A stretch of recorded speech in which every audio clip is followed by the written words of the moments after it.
자, 우리 말씀 보겠습니다. 사사기 9장 7절에서 21절 말씀입니다. 사사기 9장 7절에서 21절 말씀입니다. 제가 공독해 올리도록 하겠습니다. 사람들이 요담에게 그 일을 알림해 요담이 그리심산 꼭대기로 가서 서서 그의 목소리를 높여 그들에게 외쳐 이르되 세겜 사람들아 내 말을 들으라. 그리하여야 하나님이 너희의 말을 들으시리라.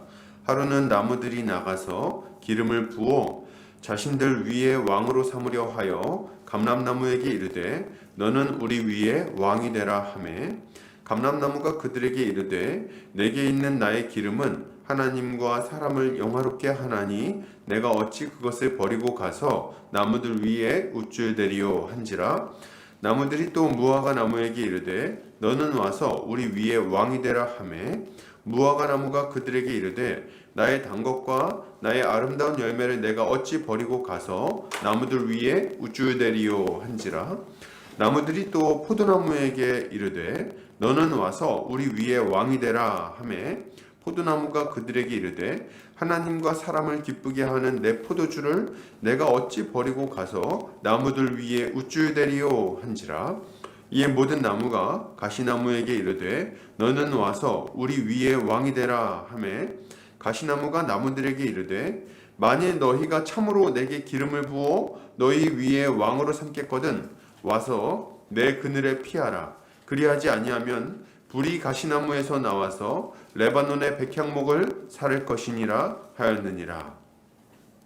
이제 너희가 아비멜렉을 세워 왕으로 삼았으니 너희가 행한 것이 과연 진실하고 의로우냐? 이것이 여룻바알과 그의 집을 선대함이냐? 이것이 그의 손이 행한 대로 그에게 보답함이냐?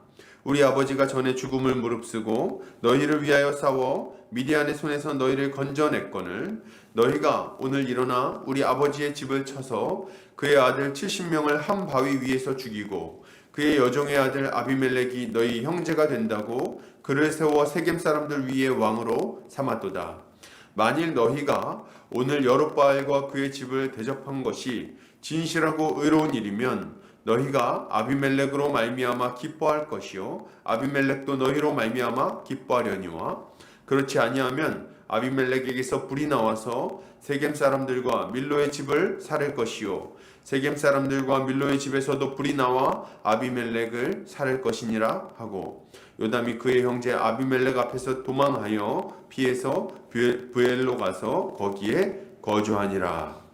아멘. 사사기 9장 7절에서 21절까지 요담의 우화라는 제목으로 말씀 보도록 하겠습니다. 여러분 우리는 참으로 어두운 시대를 살고 있습니다.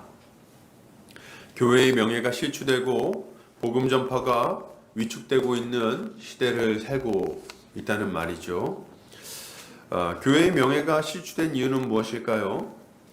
그 이유는 너무 분명합니다. 그 이유는 교회가 거룩함을 잃어버렸기 때문이에요. 어느 순간인가부터 교회는 거룩에 대한 관심을 잃어버리고 성공과 번영에 더욱 많은 관심을 쏟게 되었습니다. 우리 주님을 따라가기보다는 세상을 따라가는 것을 더 기뻐하는 모습을 보였다는 거예요. 거룩에 관심을 두고 죄와 싸우며 거룩한 삶을 살기 위해 몸부림치는 모습보다는 성공과 번영에 관심을 두고 행복하기 위해 몸부림치는 모습이 더 많아지는 것 같습니다. 그러니 어떻게 세상에 선한 영향력을 끼칠 수 있겠어요? 사람들은 점점 더 교회를 탐욕스럽고 무책임한 곳으로 여기는 것 같습니다. 심지어 요새는 교회를 특정 정치 집단과 연합되어 있는 정치 집단으로 보기까지 합니다. 그런 것 같아요. 참 기가 막힌 현실이라는 생각이 듭니다. 이런 것을 볼 때 이 시대는 그야말로 사사시대라는 생각이 듭니다.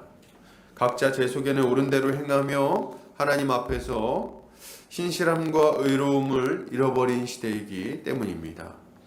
자, 이런 시대에 우리는 어떤 모습을 좀 가져야 할까요? 우리는 다시금 기본으로 돌아가야 되겠습니다. 다시 기본으로 돌아가야 되겠어요. 복음을 듣고 복음으로 인해서 우리가 어떤 존재가 되었는지를 배워야 하겠습니다. 그리고 그러한 존재로서 어떻게 살아가야 마땅한지를 생각해야 됩니다. 이게 우리가 해야 되는 일이에요. 또한 그렇게 살지 않을 때는 어떤 마지막이 기다리고 있는지도 생각하고 경고함을 받을 필요가 있습니다. 이렇게 해야만 우리는 혼란스러운 이 시대의 등불과 같은 역할을 비로소 감당할 수 있을 것입니다. 그런 의미에서 오늘 본문을 살펴보는 것은 매우 유익한 일이라는 생각이 듭니다. 오늘 본문을 통해서 신자가 이 시대를 살아갈 때 주의해야 할 것은 무엇인지, 그리고 신자는 어떤 삶을 추구하며 살아가야 하는지, 또 하나님의 뜻에서 벗어나 살아갈 때는 결국 어떤 결과를 맞이하게 되는지에 대해서 함께 살펴보도록 하겠습니다. 자, 오늘 본문은 기드온의 아들 요담의 이야기로 시작이 됩니다. 우리 지난주 기억나시죠? 말씀. 그래서 이 여룹바알의 아들, 세겜에 있는 처백에서 낳은 여룹바알이 아니죠? 아비멜렉이라는 사람이 이제 세겜 사람들에게 와서 나를 왕으로 삼아라. 70명이 왕이 되는 거랑 내가 왕이 되는 거랑 뭐가 더 나은지 생각해봐라. 나는 니네 친척이다. 뭐 이렇게 얘기를 하는 그런 장면을 우리가 봤어요. 그래서 이제 세겜 사람들이 어떻게 합니까? 그에게 정치 자금을 대주고 이 아비멜렉은 그 돈으로 깡패들을 사가지고 기드온, 자기 아버지 집에 있는 형제들 70명을 한 바위 위에서 다 죽입니다. 그 중에 한 명이 도망쳤는데 그 사람이 누구냐? 바로 오늘 본문에 나오는 요담이라는 사람인 거예요. 그리고 이 세겜 사람들과 밀롯 사람들이 아비멜렉을 왕으로 삼습니다. 이게 이제 우리가 지난주에 살펴봤던 내용입니다. 그런데 오늘 이제 그 소식을 이 기드온의 아들 요담이 이제 듣는 거예요. 처음부터 들었던 건 아니겠죠? 이 형제들이 막 죽어나갈 때 막 간신히 도망갔으니까 이제 지금 이게 어떻게 상황이 돌아가는지를 잘 눈치를 못 채고 있었던 것 같아요. 그런데 누군지는 모르지만 어떤 집단이 지금 요담을 찾아갔습니다. 가서 지금 이 세겜 사람들이 당신의 그 형제인 아비멜렉을 왕으로 세웠더라. 뭐 이런 얘기를 이제 해준 거예요.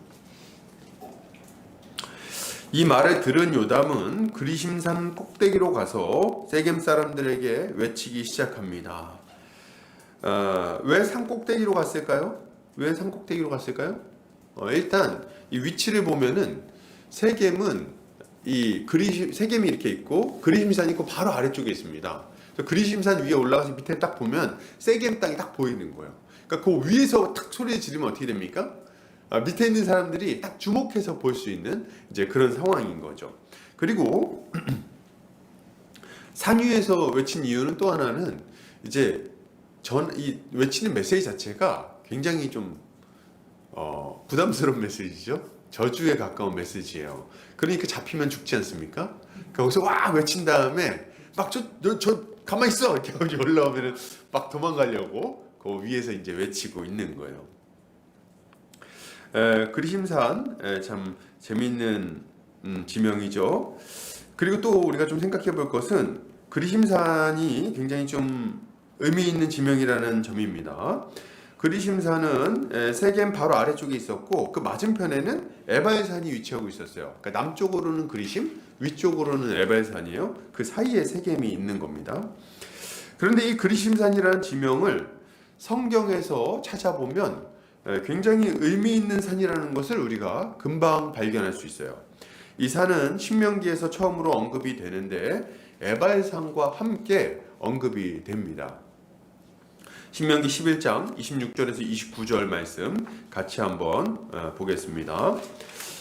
내가 오늘 복과 저주를 너희 앞에 두나니 너희가 만일 내가 오늘 너희에게 명하는 너희의 하나님 여호와의 명령을 들으면 복이 될 것이요 너희가 만일 내가 오늘 너희에게 명령하는 도에서 돌이켜 떠나 너희의 하나님 여호와의 명령을 듣지 아니하고 본래 알지 못하던 다른 신들을 따르면 저주를 받으리라. 내 하나님 여호와께서 내가 가서 차지할 땅으로 너를 인도하여 들이실 때에 너는 그리심산에서 축복을 선포하고 에발산에서 저주를 선포하라. 아멘. 그러니까 모세는 신명기에서 백성들에게 이제 명령을 한 가지 해요. 어떤 명령이냐면 너네가 요단강을 건너고 나면 가서 이제 점령하고 나면 그리심산과 에발산 사이로 가라. 그리고 그리심산에 몇몇 지파들이 서고 에발산에 또 몇몇 지파들이 서야 된다. 그리고 그곳에서 축복과 저주를 선포해라. 이렇게 명령을 합니다. 하나님의 명령에 순종하면 그리심산에서 선포된 축복을 받을 것이고 하나님의 명령에 불순종하면 에발산에서 선포된 저주를 받을 것이라고 말하는 거예요. 이것을 생각해 볼 때 지금 요담이 그리심산 위에서 외치는 것은 이 그리심산만을 의미하는 건 아니죠. 그러니까 그리심산과 에발산 사이에서 하나님과 맺은 언약을 생각하게 하는 행위인 거예요. 이것은 하나님의 법을 어긴 세겜 사람들에 대한 고발이자 저주라고 볼 수 있는 거죠. 거기서 가지고 너희가 지금 하나님 앞에 맹세한 것에 합당한 삶을 살고 있냐? 이렇게 지금 외치고 있는 거예요. 그러면 이제 그 그리심산에서 요담이 무슨 말을 했을까요? 오늘 재밌는 이야기가 이제 등장을 해요. 요담은 세겜 사람들에게 막 욕하기 전에 한 가지 우화를 이솝우화와 같이 우화를 이렇게 쭉 이야기를 해줍니다.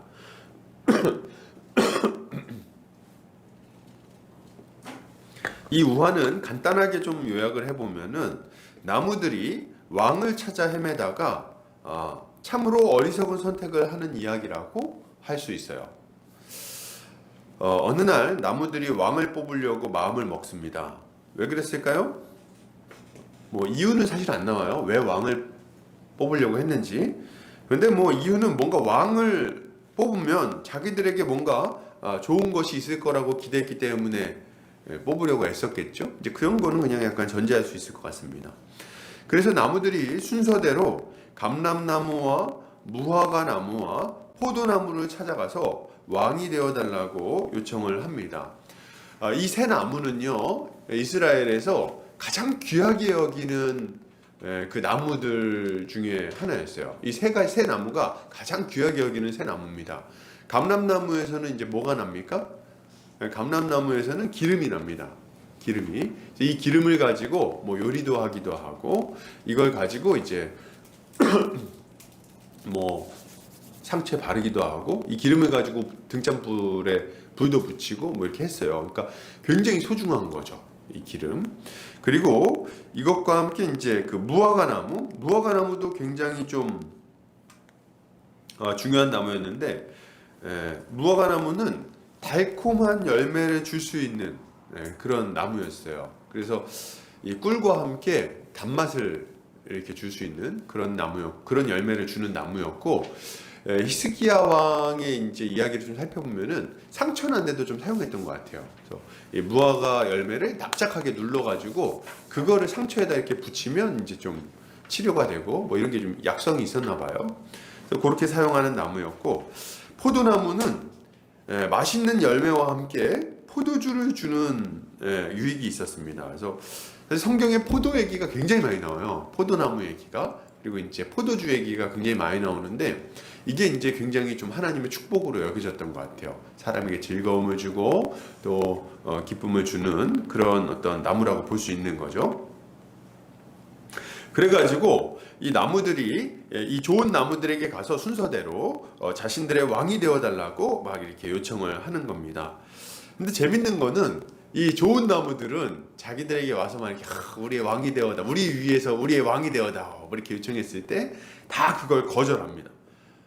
내가 할 일을 버리고 와서 너네들 위에 있는 게 좀 이상하다, 그렇게 할 수 없다, 우리가 하고 있는 일이 이렇게 좋은데 그걸 할 수 없어. 그러면서 이제 왕이 되는 걸 거절하는 걸 보여줘요. 이때 우리가 주목해서 볼 점은 나무들이 왕 되기를 거절하는 이유입니다. 나무들이 왜 왕 되기를 거절합니까? 그 이유는 굉장히 단순해요. 자신들이 가지고 있는 열매는 하나님과 사람을 영화롭게 하는 것인데 그 임무를 저버리고 가서 나무들 위에 우쭐대는 것이 적절하지 않다고 이야기를 하는 겁니다. 이게 이제 이유예요. 근데 여기서 이제 우쭐댄다는 표현이 참 재밌는 표현입니다.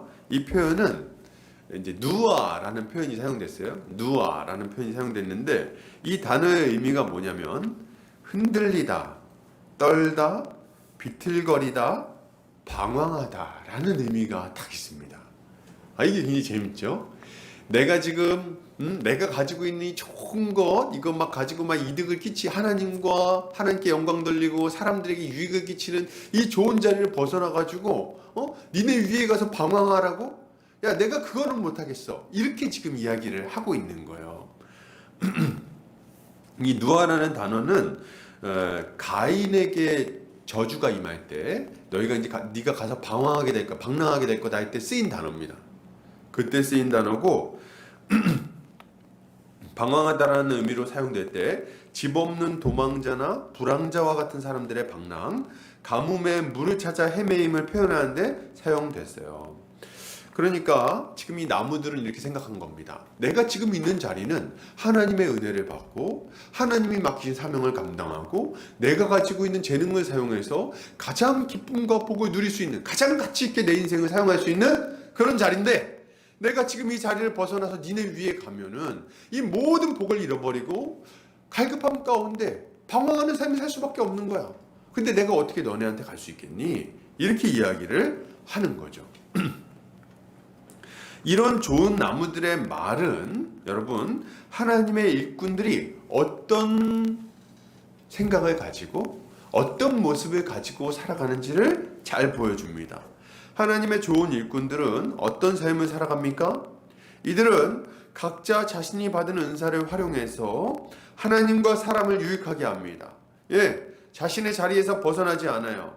자신에게 맡겨진 그 자리에서 자신에게 맡겨진 사명을 성실하게 감당하며 살아갑니다. 이들은 자신의 위치에서 벗어나 다른 사람들을 위해서 스스로를 높이며 살아가지 않습니다. 왜요? 그것이 하나님이 맡기신 사명의 자리, 은혜의 자리를 벗어나서 방황하는 삶을 택하는 어리석은 일임을 잘 알고 있기 때문에 그런 거예요. 이들은 자신의 자리를 떠나서 다른 왕을 추구하며 살아가는 자들을 깨우치고 제자리로 돌아오라고 권면합니다. 여러분, 이게 좋은 일꾼이에요. 이게 좋은 일꾼이다. 하나님의 일꾼들이 하는 말은 뭡니까? 이런 거예요. 야, 너네가 하나님 외에 다른 어떤 왕을 찾냐? 하나님의 다스림 가운데 있을 때 너네가 만족하지 않냐? 너네가 하나님의 다스림 안에서 너희에게 주어진 그 재능을 가지고 하나님이 맡기신 사명을 감당하며 살아가는 것이 너희에게 복이 아니냐? 그게 너희에게 안정감을 주는 너희의 집이 아니냐? 그 위치를 왜 벗어나려고 하냐? 그것은 갈급함을 추구할 뿐이고, 갈급함을 가져올 뿐이고 고통을 가져올 뿐이야. 나는 안 갈 거고 너네도 그렇게 하는 건 어리석은 일임을 알기 바란다. 이렇게 이야기하는 게 하나님의 일꾼들의 모습이라는 거예요.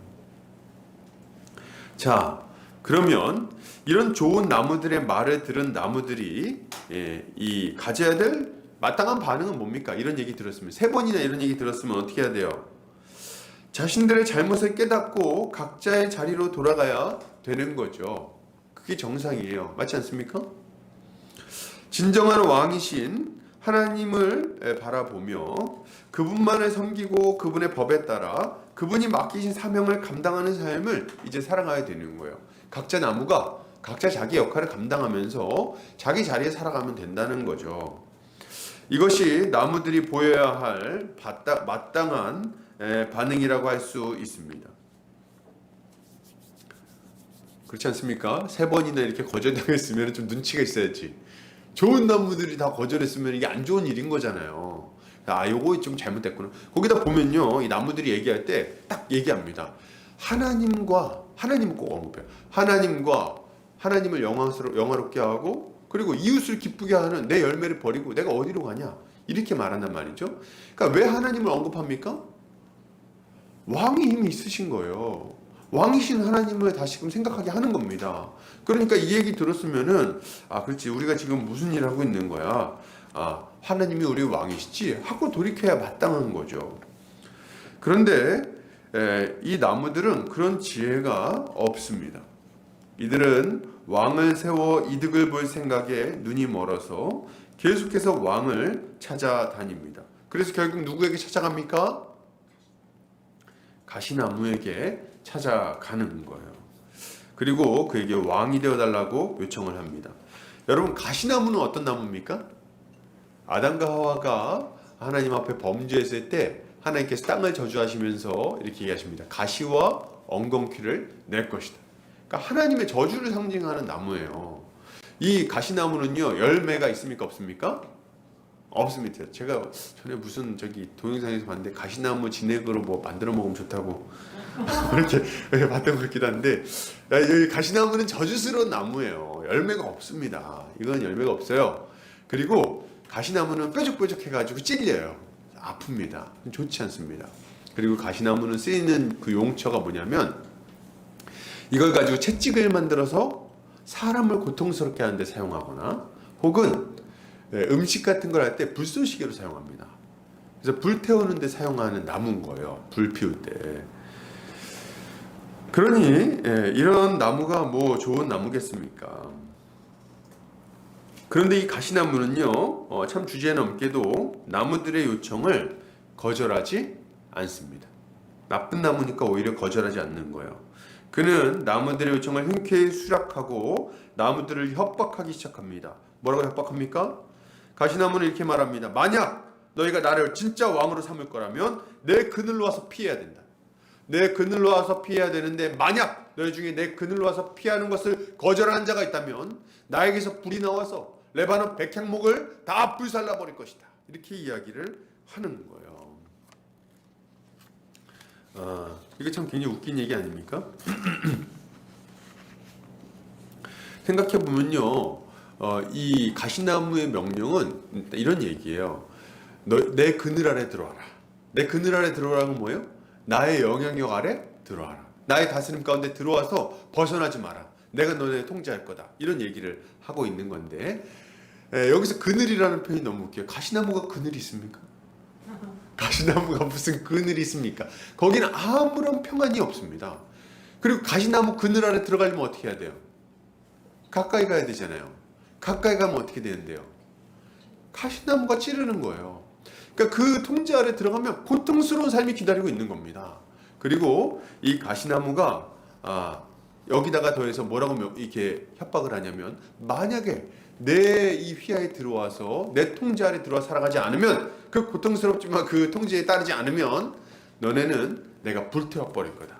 이렇게 지금 협박을 하고 있는 거죠. 이런 가시나무의 말은 악한 지도자가 어떤 모습인지를 아주 확실하게 보여줍니다. 그는 자신의 통제 가운데 사람들을 놓는 것, 자기의 다스림 가운데 사람들이 들어오는 것만 기뻐해요. 자기를 높이는 것만 즐거워합니다. 그리고 또 어떤 특징을 가져요? 자신의 그 통제 안 따르려고 그러면 불을 쏘아서 다 불태워 버리는, 망하게 만드는 그런 특징을 가지고 있는 거예요. 이게 가시나무와 같은 자들인 거죠. 그런데 지금 요담은 나무들이 이 가시나무 같은 자를 왕으로 삼았다고 말하고 있는 거죠. 여러분, 이런 요담의 우화는 무엇을 말하고자 하는 겁니까? 이 우화 전체가 전하고자 하는 메시지가 뭐예요? 이 메시지는 지금 세겜 사람들이 얼마나 어리석고 악한 결정을 했는지를 지적하려고 하는 겁니다. 그걸 확 들춰내는 거예요. 그리고 저주하는 거죠. 이 우화는 나무들이 저지른 세 가지 잘못을 지적하고 있는데, 첫째는 왕이신 하나님을 버리고 스스로 왕을 뽑으려고 했다는 것입니다. 이게 나무들의 첫 번째 잘못이에요. 이미 하나님이 왕이신데 하나님의 왕되심을 부정하고 자기들이 왕을 뽑을 수 있다고 생각을 했어요. 뭡니까? 이거 지금 민주주의입니까? 지금 이거 완전히 자기들이 왕을 뽑아가지고 자기들에게 유익한 뭔가를 얻으려고 한 거죠. 이게 이들의 첫 번째 잘못입니다. 처음 시작부터 문제였던 거예요. 두 번째 잘못은 뭡니까? 좋은 나무들의 거절하는 말에 듣고도 새로운 왕을 세우는 것을 포기하지 않았다는 거예요. 이 좋은 나무들은요, 계속해서 그렇게 하지 말라고 권면하고 있는 겁니다. 그들 안에 있는 악한 욕심이 그들의 말을 거절하고 왕 세우는 일을 계속해서 포기하지 않게 만드는 거예요. 자, 그러면 세 번째 잘못은 뭡니까? 세 번째 잘못은 아무런 검증도 없이 열매도 없는 자, 자신에게 속한 자들을 괴롭히고 고통스럽게 해서 결국에는 망하게 하는 악한 자를 왕으로 뽑은 거예요. 이게 그들의 세 번째 잘못입니다. 그들은 하나님의 왕 되심을 부정하고 왕을 뽑으려고 했을 뿐 아니라 왕 되기를 거절하며 경고했던 기드온의 말도 무시해 버렸어요. 좋은 나무들의 말은 기드온의 말을 생각나게 해요. 기드온이 뭐라 그럽니까? 나와 내 자식들이 다 왕이 안 될 거다 얘기를 하잖아요. 오직 하나님만 섬길 거다 얘기하지 않습니까? 근데 그거를 지금 생각나게 하는 나무들의 말인 거죠. 근데 그거를 지금 다 잊어버리고 무시하고 다시 자기들이 좋아하는 왕을 뽑은 거죠. 그리고 결국 뽑은 왕이 어떤 사람입니까? 바알이나 숭배하고 형제를 죽이며 악을 행하는 아비멜렉 같은 자였어요. 그런 자를 지금 왕으로 뽑고 있는 겁니다. 지금 이들이 왜 아비멜렉을 왕으로 뽑았는지 아세요? 여러분? 오늘 요담의 우화를 조금 더 살펴보면요, 그 이유를 알 수 있어요. 지금 요담이 나중에 보면 뭐라고 말하냐면, 야, 너네가 기드온의 아들들을, 여룻바알의 아들 70명을 죽인 게 이게 옳은 일이냐 이렇게 물어보거든요. 그리고 아비멜렉을 왕으로 삼은 게 너네 옳아? 이렇게 물어봐요. 이게 약간 좀 팩트가 틀린 거 아닙니까? 팩트는 뭐예요? 아비멜렉이 죽였고 그 다음에 이제 왕으로 삼은 거잖아요. 근데 지금 요담은 이걸 어떻게 설명하고 있다는 거예요? 아비멜렉이 뭡니까? 이 여룻바알의 아들을 죽인 거는 아비멜렉이 아니라는 거예요. 아비멜렉이 주도했지만 실상은 누가 죽였다는 겁니까?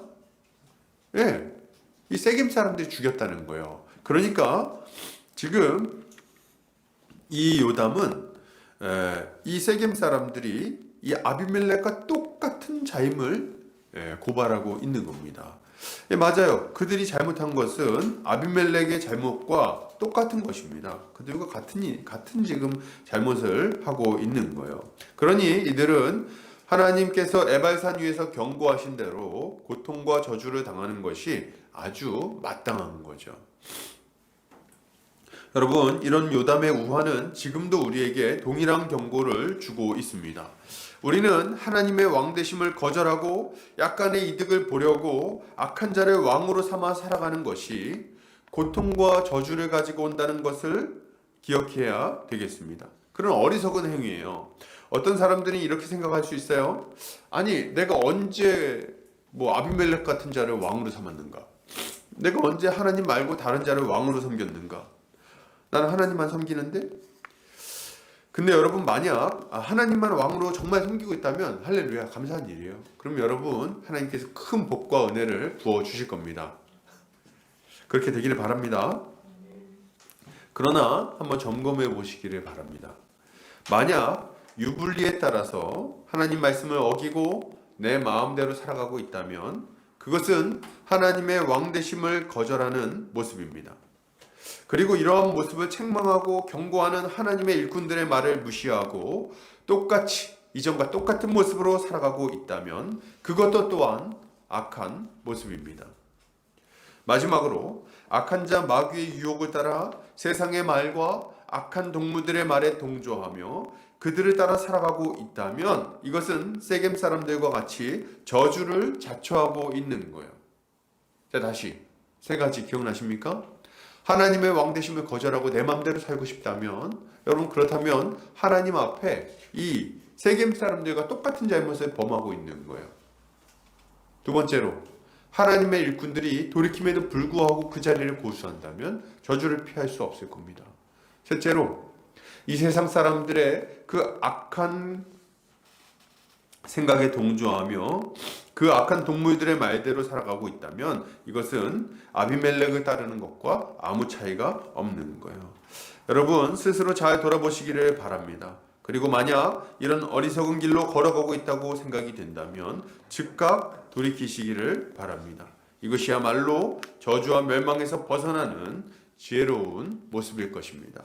이렇게 하는 우리 성도님들 되시기를 주의 이름으로 축복합니다.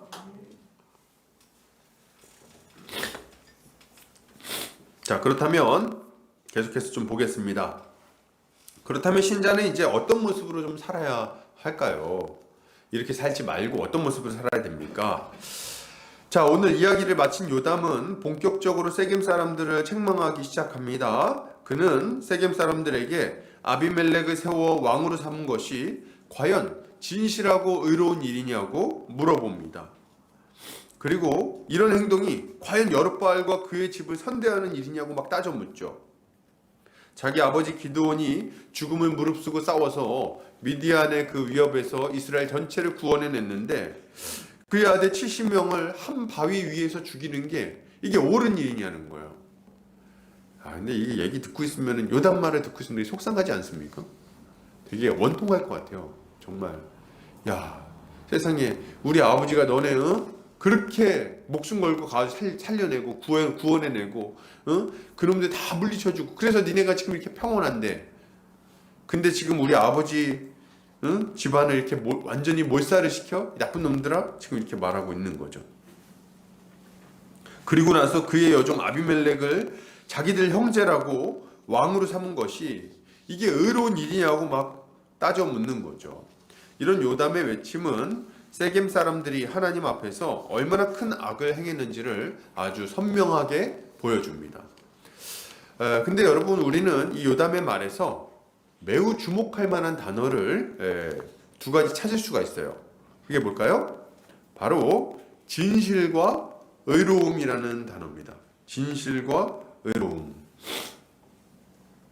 자, 우리 16절입니다. 같이 한번 읽어볼까요? 자, 시작. 이제 너희가 아비멜렉을 세워 왕으로 삼았으니 너희가 행한 것이 과연 진실하고 의로우냐? 이것이 여룹바알과 그의 집을 선대함이냐? 이것이 그의 손이 행한 대로 그에게 보답함이냐? 그러니까 진실하고 의로우냐? 이렇게 물어봐요. 너네가 지금 행한 게 진실하고 의로워? 이렇게 물어봅니다.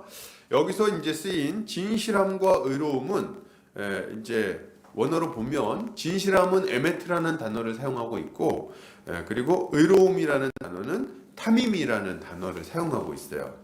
에메트와 타밈 이렇게 얘기를 하는데 에메트는 신실, 성실, 확실함, 진리 등의 의미를 가지고 있고 타밈은 완전한, 흠없는, 건전한 등의 의미를 가지고 있습니다. 그러니까 무슨 말 하려고 하는 거예요? 야, 너네가 지금 이렇게 행한 것이 하나님 앞에 신실한 행동이야? 하나님과의 약속을 지키는 행동이야? 너네가 이것이 하나님 앞에 하나님의 법을 지키는 행동이야? 이렇게 물어보고 있는 거예요. 그리고 또 뭐라고 말하는 겁니까? 너네 지금 행동한 것이 온전한 모습이야? 괜찮아? 너네 하나님 앞에 이 이웃들에게 선을 행하고 있는 거야? 완전한 모습이야? 이렇게 지금 물어보고 있는 거죠. 여러분, 이 표현은요, 여호수아가 이스라엘 백성들에게 마지막 설교를 할 때 똑같이 사용된 표현입니다. 이때도 똑같이 사용이 돼요. 여호수아서 24장 14절에서 25절 한번 볼까요? 자, 같이 한번 읽겠습니다. 시작. 그러므로 이제는 여호와를 경외하며 온전함과 진실함으로 그를 섬기라. 너희의 조상들이 강 저쪽과 애굽에서 섬기던 신들을 치워버리고 여호와만 섬기라. 만일 여호와를 섬기는 것이 너희에게 좋지 않게 보이거든 너희 조상들이 강 저쪽에서 섬기던 신들이든지 또는 너희가 거주하는 땅에 있는 아모리 족속의 신들이든지 너희가 섬길 자를 오늘 택하라. 오직 나와 내 집은 여호와를 섬기겠노라 하니. 자, 여기서 이제 온전함과 진실함 이렇게 표현이 됐는데 이게 타밈과 에메트입니다. 이 단어를 똑같이 사용하고 있어요. 지금 이 사사기서 9장은요 여호수아서 24장의 이 이야기들을 거꾸로 돌려놓은 이야기라고 보면 됩니다. 이걸 기초로 해서 봤을 때 이걸 다 어기고 있는 행동을 하고 있는 거예요.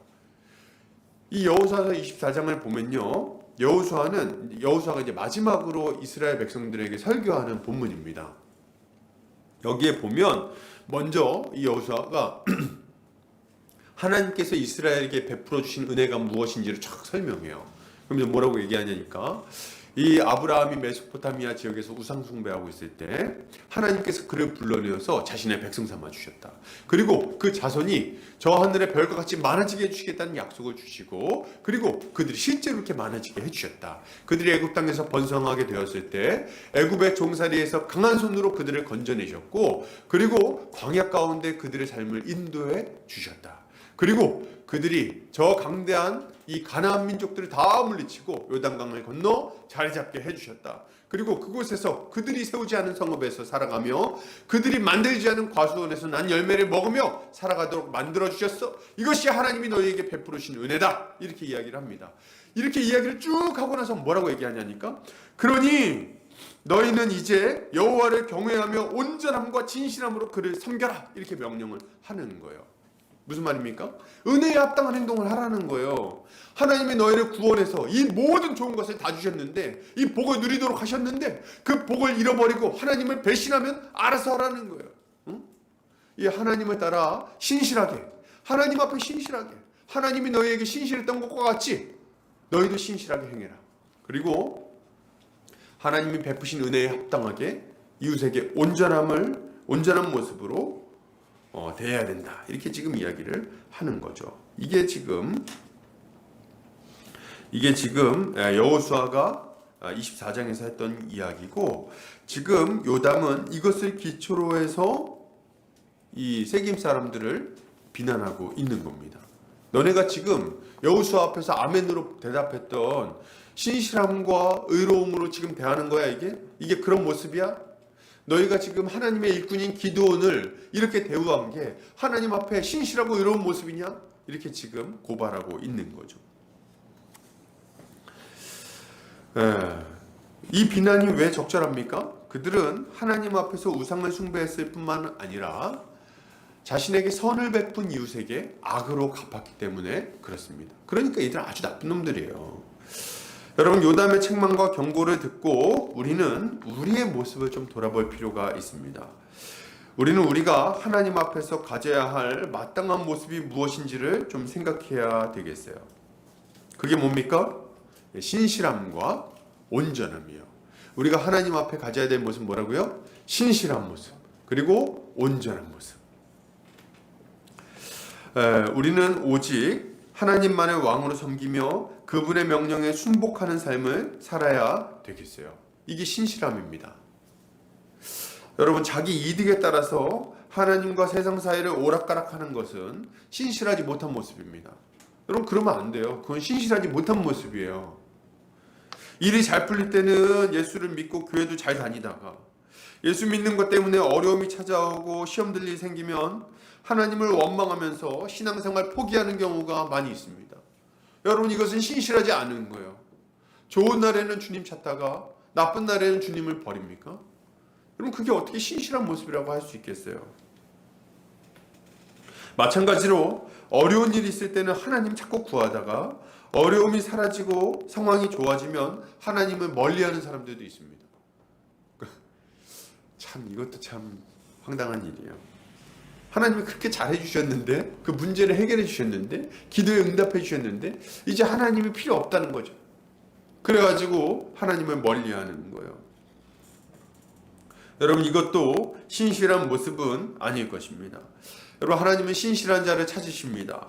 상황이 좋든지 나쁘든지 관계없이, 나에게 이득이 되든지 손해가 되든지 상관없이 하나님만을 믿고 따르는 자를 우리 주님이 찾으신다는 거예요. 이것이 우리가 하나님 앞에 가져야 될 바른 믿음의 모습인 거죠. 신실함. 그리고 신실한 우리 성도님들 되시기를 주의 이름으로 축복합니다. 신실해야 돼요. 또한 우리는 하나님 앞에서 온전해야 되겠습니다. 무엇보다도 우리의 온전함은 이웃에 대한 사랑과 섬김으로 나타나야 돼요. 이게 너무 중요해요. 이웃에 대한 사랑과 섬김.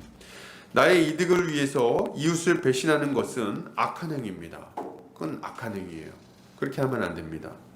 우리는 작은 이득을 추구하다가 하나님의 의를 저버리는 어리석은 모습을 갖지 않아야 되겠습니다. 하나님 앞에서 악을 행하며 저주를 자초하느니 차라리 손해를 보는 게 낫습니다. 손해 보는 게 나아요. 조그만 손해를 그냥 보세요.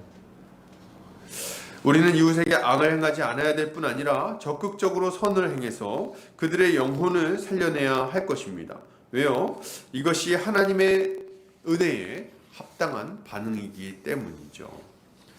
여러분, 우리가 이런 삶을 살아가야 됩니다. 하나님께 대해서는 어떻게 해요? 신실해야 되고, 이웃에 대해서는 어떻게 됩니까? 하나님 앞에 온전한 모습을 가져야 되는 거죠. 그래서 이웃을 사랑으로 섬겨야 하는 거예요. 이것을 위해서 우리에게 필요한 것은 뭘까요? 바로 하나님이 우리에게 베푸신 은혜를 깊이 생각하는 겁니다. 자동으로 그렇게 사라지진 또 않아요. 이게 하나님의 은혜를 생각해야 돼요. 우리가 우리의 죄성에 휘둘리지 않고 계속해서 의를 행하며 살아가기 위해서는 십자가 복음을 굳게 붙드는 것이 필요합니다. 날마다 복음을 듣고 하나님의 은혜를 되새겨야 하는 거예요. 왜요? 이렇게 할 때 비로소 우리의 정체성을 확인하고 하나님이 베푸신 은혜를 확인하고, 그리고 우리 주님이 우리에게 하신 명령이 무엇인지도 다시금 확인할 수 있는 거죠. 그리고 그렇게 살아갈 때 우리에게 어떤 복과 기쁨이 주어지는지도 알 수 있는 거예요. 그렇기 때문에 우리는 부지런히 날마다 하나님의 말씀을 봐야 하겠습니다. 지금 우리가 이제 그 성경 통독 구약 이제 올해까지 마치겠다 해서 이제 마친 분들이 있는데, 이제 큰 일 끝났으니까 이제 당분간 쉬어도 되겠구나. 아니요, 아닙니다. 이제 쉬면 안 돼. 다음 주에도 계속해서 이어서 성경을 읽고 또 묵상하고 계속 그 말씀을 가지고 은혜를 받아야 되겠어요. 이렇게 은혜를 받고 주님이 주시는 그 은혜 가운데 딱 잠겨 있을 때 비로소 우리가 하나님 앞에 신실할 수가 있어요. 여러분, 우리가 신실하라고 이렇게 명령이 있는 이유가 있습니다. 그리고 막 여호수아 보면요, 막 이렇게 해요. 야, 니네가 잘 지키든 안 지키든 나랑 내 집은 하나님께 신실할 거야. 너네도 아멘으로 대답해라. 약간 이런 식이거든요. 근데 왜 이렇게 요청할까요? 신실하지 못하게 행동할 상황이 많이 찾아와요. 생각보다. 우리 마음을 흔드는 상황이 많이 찾아옵니다. 하나님께 순종하면은 어려움이 찾아오는 일들이 있어요. 그죠? 우리 복음의 기초 9가 보면은 비용 계산에 보면 나오죠. 하나님의 말씀에 따라서 순종함으로 사랑하며 살아가면은 어려움이 찾아옵니다. 손해볼 일이 생겨요. 그 손해볼 일이 생기면 어때요? 이거 지금 내가 계속 이렇게 하는 거 바보짓 아니야? 이런 생각이 찾아온다는 거죠. 그래서 우리에게 뭐가 필요합니까? 그게 바보 같은 행동이 아니라는, 어리석은 행동이 아니라는 것을 확인시켜주는 말씀이 필요한 거예요. 말씀을 읽고 또 십자가 은혜를 확인하고 우리를 위하여 기꺼이 어리석은 길을 걸어가신 예수 그리스도를 묵상하고, 이렇게 해야 우리가 주님 앞에 신실한 삶을 살아갈 수 있는 거죠. 이런 걸 정말 좀 많이 사모하셨으면 좋겠습니다. 우리 주님이 우리를 보고 이렇게 평가하시면 얼마나 좋겠어요. 야, 착하고 충성된 종아, 네가 나에게 신실했구나. 이렇게 그런 평가를 받을 수 있는 성도님들 되시기를 주의 이름으로 축복합니다. 자, 우리 계속해서 보겠습니다.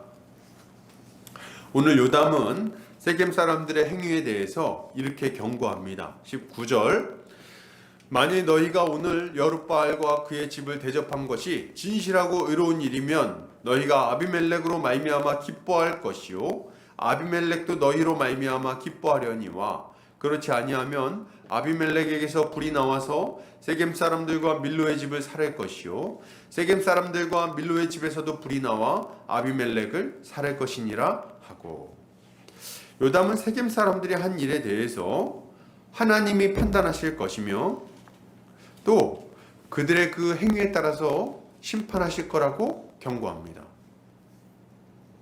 만약 그들의 행위가 진실하고 의로운 일이면 그들과 아비멜렉이 서로 기뻐하게 될 것이지만, 만약 그들의 행위가 악한 일이라면 하나님께서 그들이 서로 불태우게 만드실 거라고 말하고 있는 거예요. 오늘 이 저주는 우리에게 중요한 교훈을 가져다 줍니다. 먼저는 우리의 모든 행위에 대해서 하나님께서 판단하신다는 것을 알려줍니다. 하나님은 우리의 행위를 보고 계세요. 그리고 판단하십니다. 하나님의 판단 기준은 명백하죠. 하나님은 우리가 그분 앞에서 진실하고 의로운 삶을 살고 있는지를 살펴보십니다. 우리가 우상을 숭배하지 않고 하나님만을 의지하고 붙드는지, 그리고 하나님께 받은 대로 이웃에게 신실하고 의롭게 행하는지를 살피신다는 거예요. 그 우리 주님이 하시는 일입니다. 여러분, 너무 많은 사람들이 세겜 사람들과 비슷한 오해를 하면서 살아갑니다. 세겜 사람들은 자신들이 악을 행하고 나서 아비멜렉을 왕으로 삼았음에도 불구하고 별일이 일어나지 않으니까 하나님이 그냥 넘어갔다고 생각했어요. 별 문제가 아니라고 생각했습니다. 그러나 이것은 그들의 착각이었죠. 하나님이 이렇게 말씀하십니다. 시편 50편 21절입니다. 같이 한번 읽어볼까요? 자, 시작. 내가 이 일을 행하여도 내가 잠잠하였더니 내가 나를 너와 같은 줄로 생각하였도다. 그러나 내가 너를 책망하여 내 죄를 내 눈앞에 낱낱이 드러내리라 하시는도다. 아멘. 그렇죠. 주님은 그들의 죄를 낱낱이 드러내시고 엄하게 심판하십니다. 여러분, 주님은 우리의 행위를 살피시는 분이세요. 우리가 악을 행해도 못 본 척 그냥 넘어가시는 분이 아니라는 거죠. 우리가 악을 행하고 나서 적당히 종교 행위를 하면 봐주시는 그런 분이 아니십니다. 하나님은 타락한 인생들과 같지 않으시기 때문이에요. 우리 주님은 모든 악에 대해서 그의 합당한 심판을 내리는 분이십니다. 만약 우리가 죄 가운데 거하면서 성공을 기뻐하고 있다면 하나님의 무서운 심판이 우리를 찾아올 것임을 기억해야 하는 거죠. 제가 우리 성도님들하고 같이 이렇게 말씀을 나누면서 또 우리 어떤 형제 자매들을 보면서 우려하는 것 중에 하나는 이런 겁니다. 값싼 복음을 믿는 것. 값싼 복음을 믿는 것. 이게 무슨 말입니까? 막 악한 삶을 살아가고 하나님을 대적하고 이웃을 해끼치면서 이렇게 막 살아가면서 그 가운데 그대로 거주하면서 하나님께 돌아서 회개하면 된다고 그냥 가볍게 얘기하는 것. 저는 그걸 굉장히 좀 경계하는 마음을 갖습니다. 우리 주님이 우리의 죄를 용서하시죠. 그러나 우리 주님은 마음으로부터 돌이키는 것을 원하십니다. 죄 가운데 거하면서 그것을 기뻐하면서 말로만 회개한다고 하는 것을 우리 주님이 결코 받지 않으세요. 심지어는 어떤 이들은 자신이 잘못했으니까 적당히 선한 일을 하면 하나님이 적당히 상충시켜 주실 거라고 생각하는 사람들도 있어요. 여러분, 이것은 정말 큰 오해입니다. 우리 주님은 우리와 같은 분이 아니세요. 그분은 정결하시고 죄와 타협하지 않는 분이십니다.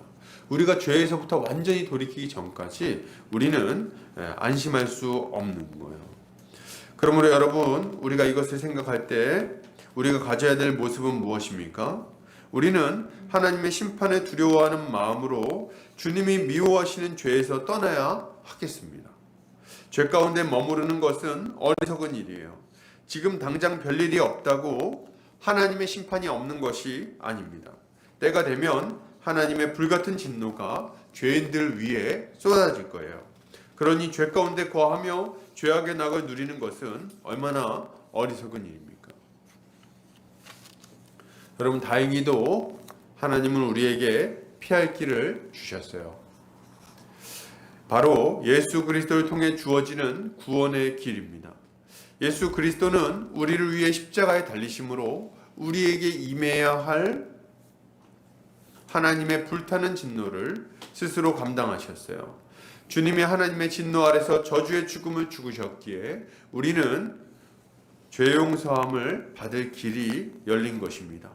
하나님은 누구든지 예수 그리스도를 믿고 그분의 십자가를 의지하여 겸손히 엎드리는 자들을 용서해 주십니다. 믿으시기 바랍니다.